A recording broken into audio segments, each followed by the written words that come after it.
ঝালকাঠির নলছিটি পৌরসভার স্টেশন রোডে দুটি হার্ডওয়্যারের দোকানে অভিযান চালিয়ে প্রায় 10,000 মিটার নিষিদ্ধ কারেন্ট জাল ও আয়না দুয়ারি জাল জব্দ করা হয়েছে।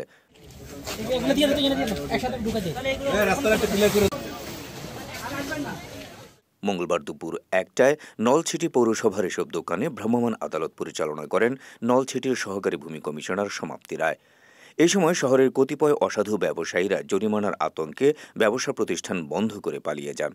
সহকারী কমিশনার সমাপ্তি রায় সময় বলেন, কোনো দোকানে নিষিদ্ধ কারেন্ট জাল ও নিষিদ্ধ পলিথিন বিক্রয় ও মজুত করলে তাদেরকে আইনের আওতায় আনা হবে।